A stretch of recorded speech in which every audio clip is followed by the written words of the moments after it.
Hey YouTubers, welcome to my channel, and I'm going to show you just now how to change the DEF fuel heater in a Mercedes W166 GL350.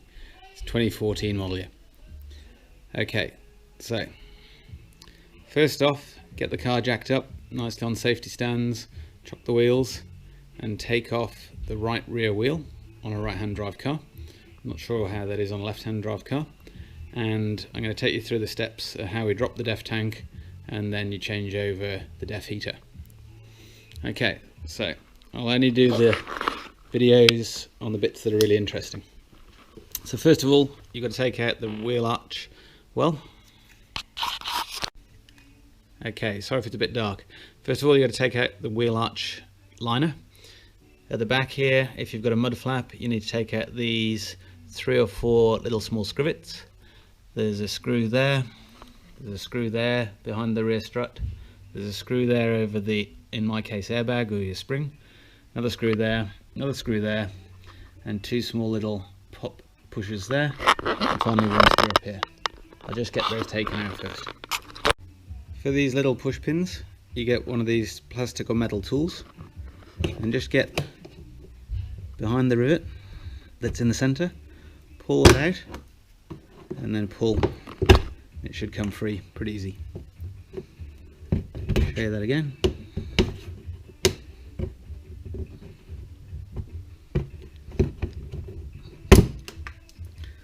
That one was a bit of fun, and there you go. It's just a locking pin in the center.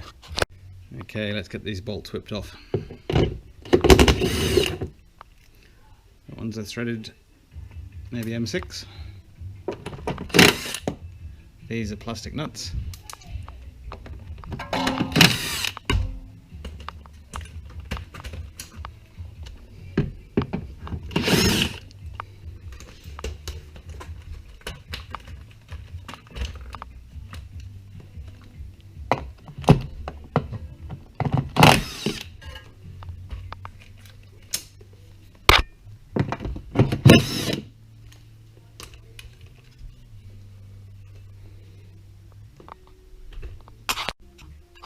Okay, while I've got the screwdriver ready to go, we're just going to drop these tank bolts off the tank cover.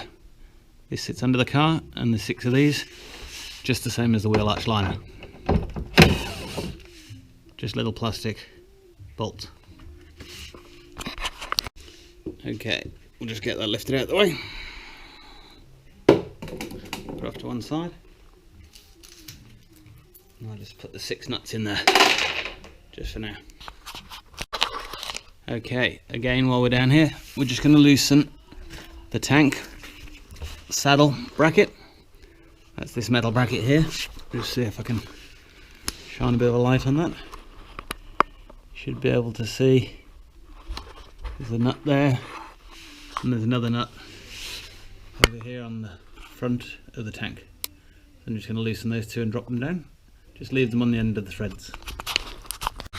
Okay, the 3rd bolt is up here just behind the bumper, and you can see it's again in a 13mm, but in my case I've got a nut on the top, not a captive nut, and that's because I've got a tow bar fitted. So I'm just going to whip that one off.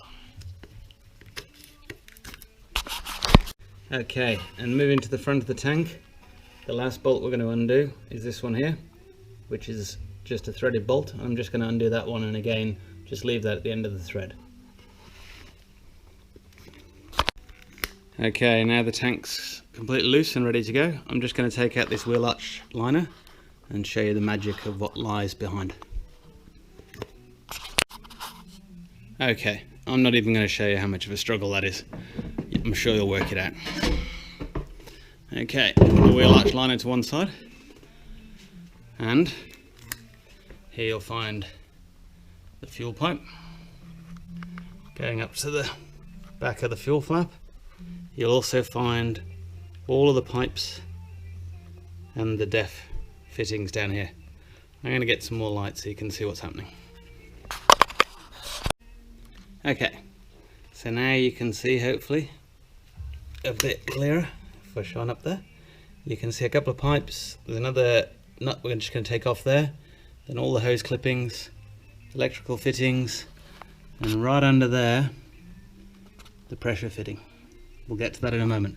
First of all, I'm going to take off this nut and I'm going to start popping off some of these really simple electrical connections. Okay, so I'll just show you how I took those fittings all off. First one, the connector on the left, you pull out the grey tab, try not to break it off like I did, and push down on it. That'll lift the clip, pull it away. The second one, the black connector, you just push down on the black tab and that'll lift that one away. The big pipe at the back, I just have to get my hands back there. You squeeze it on the outside here and here, and that should pop away from this lead-in on the end of the filler pipe. The breather pipe, just next to it, you squeeze on the front of the back the little black clips, push it up against the pipe and then pull back down, it should release. And finally this vent pipe here on the tank, same thing, you just squeeze on the side of the connectors. I've tucked it over here on the strut. You squeeze on these two connectors, push it in and pull it back.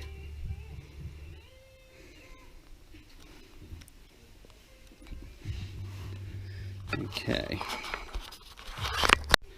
now we've got that far, the next thing is put a jack under the tank. I'm going to be dropping out this bolt here, this silver bolt here at the front, and I'm going to lower the tank down a little bit, and I'm going to get this pressure connector off the DEF pump. So to do that, I push on that white clip that's there on the pipe. Again, push it towards the pump, pull away. It's very tricky, there's not a lot of room for your hand, and that should then disconnect the pressure pipe from the pump, and then we should be clear and ready to lower the tank down. Okay, so just to show you where we're at, I've just plugged, using the fittings that come with the kit, some of the vent holes. I'm just going to cap over the main filler hole there with some plastic bag and tape, and you can see in here I've got the clip apart as mentioned, pushing it together, pushing on the white button and then pulling apart. I actually had to move the tank towards the back of the car to make room because this pipe is so tight. Okay, one more thing, this cable is still connected to that fitting there. I think it might be some kind of heater, and you'd need to undo that clip there on that plastic connector. Okay, I'll do that first, get this sealed up and then drop the tank. Okay, tank out. I'll just show you a bit of the details. You've got the main connectors coming in. They come across and loop into the two connectors for the heater. They go down this wire. I'll show you that in a moment when we take it off. So you've got two heater wires, and you've got multiple sensor wires for the fuel sender, sorry, the level sender, and then two of the wires are for the thermocouple to measure the tank temperature. Got two wires here, sorry, three wires here to the pressure switch on the pump. You've got the main pump power, and I've no idea what those two do. Okay, so that's all the electrical connectors. I'm going to take them all off the pump and move them out of the way. And then the fluid side, you've got a vent pipe coming off a vent, and you've got the pump screws, 1, 2, 3. And the reason for all this DEF is why I'm going to be taking it off just now. Okay, so I've pulled all the harnesses out of the way. They're over there, just taking them off carefully. These little clips can be a bit funny. Underneath each one of them, if you can find, there's a slot with a spike. There you go. And you just need to pull this little spike across with a screwdriver to get them to come off. Much easier if you take those all off. I cleaned all this down the other day, so it's all nice and clean. And now you can see the pump, and you can see my problem. There's DEF fluid leaking out the side of the pump, and the reason for that is because when you get the kit, it comes, there's two new O-rings, and one of the O-rings goes on the big hole, and the other one goes on the small hole, and they go on to the feed and the return from the pump. Sorry. And it's much easier to put the small one onto the small circle of the pump first, and the big one, surprisingly, is already in the new heater unit. And that is where my problem was, because I didn't realise that I had to put in the small seal either onto the heater or onto the pump, and that's why I've got all this def growth on the outside. So I'm going to get this cleaned up, and then I'll show you how you would remove the heater if you were doing that. Okay, so I've got that cleaned up. I haven't put the O-ring in yet, but I'll just show you the old unit, how it comes out from inside. So you unscrew the ring. Best to give that a tap with a wooden bar and a hammer, and that'll come loose. There's a few different tools used on YouTube, but you can work out the best way to do that. I just gave it a tap, turned it about a quarter of a turn, then went by hand. Once you've got that off, you lift that off, and underneath I leave it off the lid, which is this piece, and then the seal, which I'm not showing here, fits around the tank. Pull it out over the wires, and then reach down into the pot and undo the pot by turning it about a 1/16 of a turn anti-clockwise. And you'll see these lugs on the bottom, and they are keyed, as everybody points out. So it wasn't a problem for me, because I put this in exactly in the same way that it came out, which is like that. So what you've got inside here, as I said before about the heater wires, I can just get a better angle on that. Down in the pot there. Let's get some light down there. Okay, you can see the two heater wires. Actually, that's the heater element. You can see there's two heater wires run down the filler tube. The filler tube's got a little filter on the bottom. I'll just whip that off and show you what that looks like. This camera will sit down. Okay, so you turn this quarter of a turn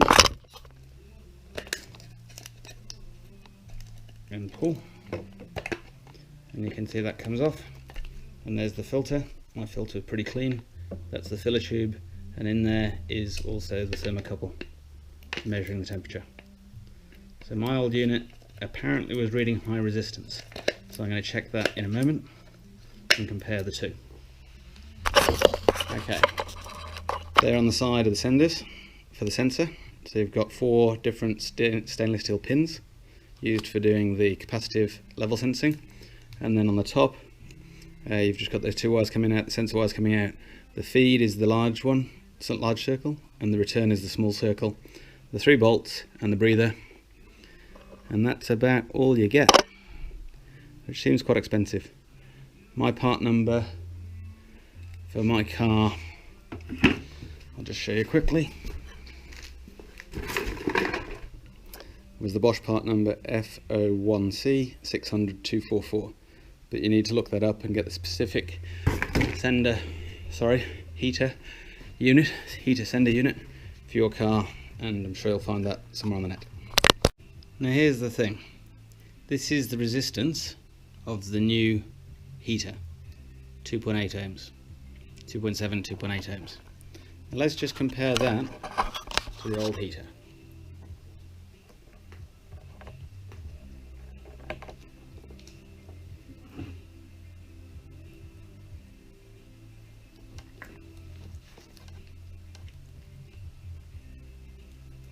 There we go.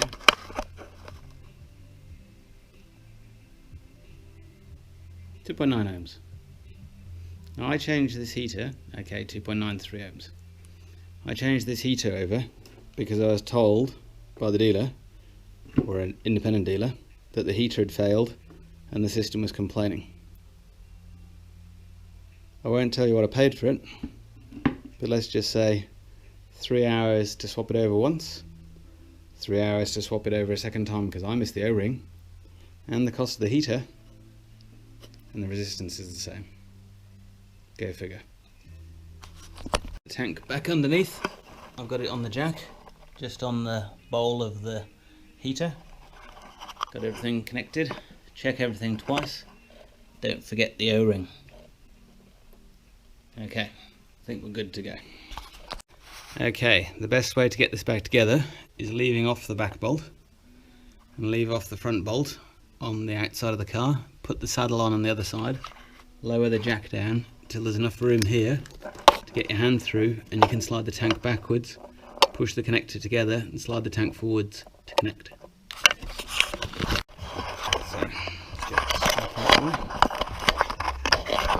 So I've left these 2 bolts loose on this side, and then you can fit together the main filler pipe without too much trouble, and as you do those up it should clip together and you can start on the other pipes after that.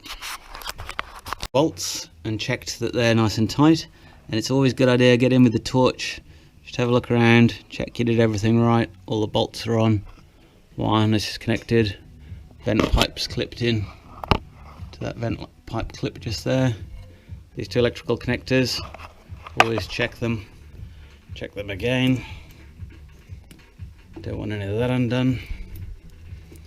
Okay, that pipe's tight, clips are on, you probably can't see up here. I'm just going to put this one nut back on here, and then I'm going to put the liner back in.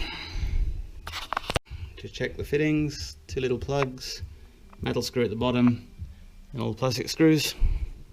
It's all looking good. We'll just get the cover on the bottom of the tank. We're all done. Wheels back on, wheel nuts done up, tank cover on. Air suspension's collapsed, but should pump up soon. Okay, see you next time.